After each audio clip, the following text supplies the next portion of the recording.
नीलगढ़ के इस वीरान शमशान में एक ऐसी शक्ति सोई हुई थी जिसे छेड़ना मौत को दावत देने जैसा था। लेकिन घमंड इंसान की आंखों पर पट्टी बांध देता है।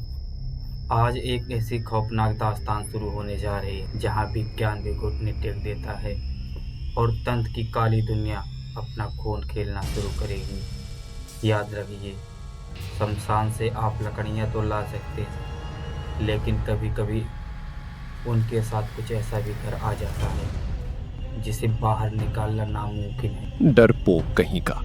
देख, वहां उस आला में क्या चमक रहा है? राघव ने आगे बढ़कर दीवार के एक छेद से एक पुराने लाल धागे से लिपटा हुआ तांबे का कलश निकाल लिया। कलश पर सिंदूर से कुछ अजीब आकृति बनी थी। भाई, उसे मत छुओ, उस पर वर्जित लिखा है। बकवास। ये तांबा बाजार में अच्छी कीमत देगा। इसे मैं अपने साथ ले जा रहा हूँ। हवेली के कमरे में सन्नाटा पसरा था। राघव गहरी नींद में था, लेकिन अचानक कमरे का तापमान गिरने लगा। उसकी खिड़कियों के पर्दे बिना हवा के फड़फड़ाने लगे। भाई भाई, दरवाजा खोलो। विनायक, विनायक को देखो। राघव झटके से उठा और दरवाजा खोला। विनायक, उसका छोटा नौकर, जमीन पर पड़ा तड़प रहा था। उसकी आंखों की पुतलियां पूरी तरह सफेद हो चुकी थी और वह अपनी ही उंगलियों को काट रहा था। जो मेरा है वो लौट आएगा। राख से उठा है, अब राख ही कर देगा। विनायक, ये क्या बोल रहा है तू?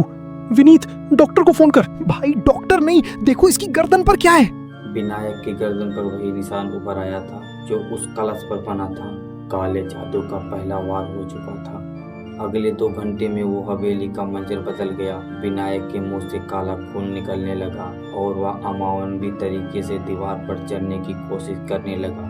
तभी वहाँ एक बूढ़ा माली आया। बड़े साहब, ये बीमारी नहीं है, ये वो काला साया है जो आपने किले से आजाद किया है। इसे सिर्फ एक ही शख्स रोक सकता है, तामसिक अघोरी। कहाँ मिलेगा वो? गांव के आखिरी छोर पर, जहां मुर्दों की चिता की आग कभी शांत नहीं होती, ज्वाला शमशान में। राघव और विनीत विनायक को बांधकर शमशान पहुंचे और चारों तरफ हड्डियों का ढेर और जलती हुई चिताओं की गंध थी। बीचों बीच धुनी रमाए बैठी थी। अघोरी बाबा उनके चेहरे पर भस्म थी और आंखें जलते अंगारों जैसी लग रही थी। रुको, कदम वहीं रोक लो। तुम्हारे साथ जो साया आया है उसे शमशान की मिट्टी पसंद नहीं। बाबा, हमसे गलती हो गई। मेरे नौकर की जान बचा लीजिए। गलती? तूने प्रकृति का नियम तोड़ा है बालक। तूने उस कलश को छुआ जिसमें एक अतृप्त आत्मा की नफरत बंद थी।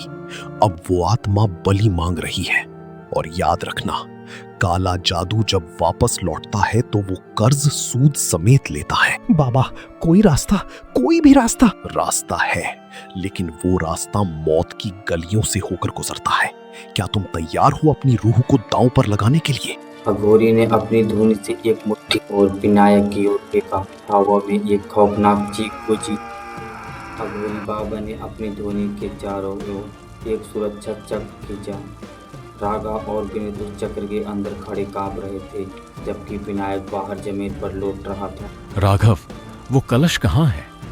उसे अभी इसी क्षण इस धूनी की आग के हवाले कर, वरना ये साया तुझे अपने साथ मिट्टी में खींच ले जाएगा।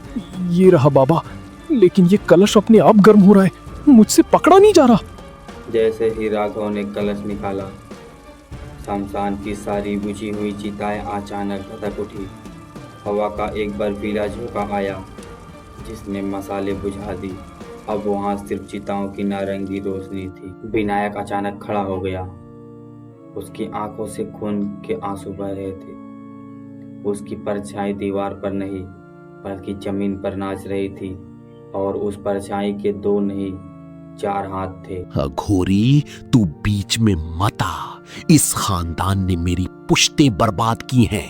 नीलगढ़ की मिट्टी में मेरा लहू दबा है। आज मैं इनके खून से अपनी प्यास बुझाऊंगी। भाई, ये तो वही बूढ़ी औरत लग रही है जिसके बारे में दादाजी कहानियां सुनाते थे, जिसे डायन कहकर गांव से निकाल दिया गया था। शांत हो जा अतृप्त आत्मा। बदला लेना तेरा धर्म हो सकता है, लेकिन मासूमों की बलि लेना तंत्र का नियम नहीं। अगर तूने हठ नहीं छोड़ी तो मैं तुझे पाताल के उस अंधेरे में कैद कर दूंगा जहां से सूरज की एक किरण भी नहीं दिखती।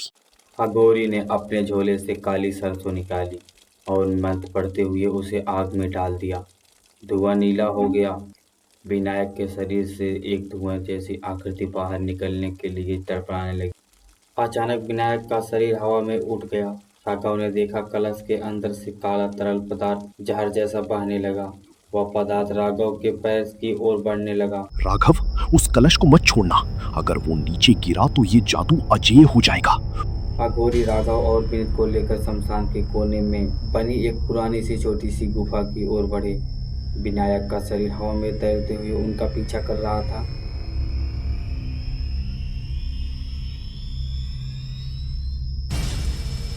उस जगह जहां इस जादू की गांठ छिपी है, जिस औरत को तुम्हारे पूर्वजों ने जलाया था, उसकी अस्थियां आज भी इसी गुफा के नीचे दबी हैं। जब तक उन अस्थियों को मुक्ति नहीं मिलती, ये साया शांत नहीं होगा। बाबा, मुझे बचा लीजिए। मुझे महसूस हो रहा है कि कोई मेरे फेफड़ों को जकड़ रहा है। मुझे सांस नहीं आ रही। राघव के चेहरे की नसें काली पड़ने लगी। काला जादू अब सीधे उसके दिल पर हमला कर रहा था। कुछ राज कब्र में दफन ही अच्छे लगते हैं, क्योंकि जब वो बाहर आते हैं तो अपना साथ मौत लेकर आते हैं। राघव को लगा था कि वह एक अनजान साये से लड़ रहा है, लेकिन उसे क्या पता था कि जिस कलश को उसने मामूली तावा समझा था, उसमें उसके अपने ही पुरखों का पाप बंद था। शमशान की उस गुफा के मुहाने पर खड़े अघोरी की आंखें अब कुछ ऐसे देख रही थी जिसे देख पाना एक साधारण इंसान के बस की बात नहीं है। अघोरी ने अपने हाथ की मशाल ऊंची की, जिसकी रोशनी में सामने की दीवार पर खून से लिखी कुछ पंक्तियां दिखाई दी। राघव, विनीत, इधर देखो। ये दीवारें झूठ नहीं बोलती। ये साया जो तुम्हारा पीछा कर रहा है, ये कोई पराई शक्ति नहीं है। ये तुम्हारी अपनी परदादी राजमाता सुमित्रा का क्रोध है। क्या? परदादी? लेकिन हमें तो बताया गया था कि उनकी मौत बीमारी से हुई थी। बीमारी से नहीं, विश्वासघात से। तुम्हारे दादाजी ने सत्ता और जमींदारी के लालच में उन्हें काला जादू करने वाली डायन करार दिया था। जैसे ही अघोरी ने यह राज खोला, गुफा की छत से काले रंग की कीचड़ जैसा पदार्थ टपकने लगा। विनायक, जिसके शरीर में रूह थी, गुफा की छत पर छिपकली की तरह रेंगते हुए अंदर आया। खून, मुझे मेरी ही खून का बदला चाहिए। राघव, तू बिल्कुल अपने दादा जैसा दिखता है। वही आंखें, वही घमंड। आज तेरी बलि से मेरा इंतकाम पूरा होगा। बाबा, रक्षा कीजिए, ये तो हमारे पास आ रहा है। विनायक ने हवा में छलांग लगाई और राघव की गर्दन पकड़ ली। उसके हाथ इतने ठंडे थे कि राघव की त्वचा पर बर्फ जमने लगी। अघोरी ने तुरंत अपना त्रिशूल आगे किया। अघोरी ने अपने गले से हड्डियों की माला उतारी और उसे हवा में उछाला। माला विनायक के गले में जाकर फंदे की तरह कस गई। विनायक जमीन पर गिरकर तड़पने लगा। राघव, जल्दी कर। गुफा के उस कोने में एक पत्थर की शिला है, उसे हटा। उसके नीचे उनकी अस्थियां मिलेंगी। जब तक तू उन पर गंगा जल नहीं छिड़केगा, ये साया नहीं थमे। राघव पागलों की तरह जमीन खोदने लगा। उसके नाखून से खून निकलने लगा, लेकिन डर ने उसे ताकत दी। अचानक उसका हाथ एक नरम चीज से टकराया। उसने बाहर निकाला। वह एक पुरानी साड़ी का टुकड़ा और कुछ अंधजली हड्डियां थी। जैसे ही राघव ने अस्थियां पकड़ी, उसे दिखा कि कलश सिर्फ सुमित्रा का नहीं, बल्कि उसमें एक और रूह थी। विनीत, जो अब डर रहा था, अचानक शांत खड़ा हो गया। उसके चेहरे पर एक डरावनी मुस्कान आ गई। भाई, तुम्हें क्या लगा सिर्फ तुम अकेले घमंडी हो? दादाजी ने तो सिर्फ परदादी को मारा था, लेकिन मुझे तो पूरी जमींदारी चाहिए। मैंने ही तुम्हें उस किले की ओर भेजा था। मुझे पता था कि तुम वो कलश उठाओगे। विनीत, ये तू क्या कह रहा है? विश्वासघात की ये नई परत सबसे भयानक थी। राघव का अपना सगा भाई ही इस खून खेल का असली खिलाड़ी था।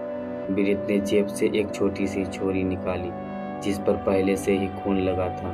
अघोरी अब दो शक्तियों के बीच फंस गए थे। एक तरफ भटकती हुई रूह और दूसरी तरफ एक इंसान की हैवानियत। जब इंसान के भीतर का लालच काले जादू से हाथ मिलाता है तो देवता भी कांप उठते हैं।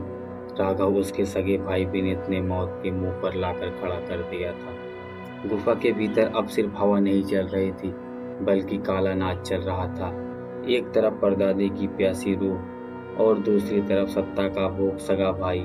लेकिन वे एक बात भूल गए थे कि जहाँ तंत्र का दुरुपयोग होता है, वहाँ भस्म करने के लिए महाकाल का दूत अघोरी खड़ा होता है। विनीत, तू पागल हो गया है।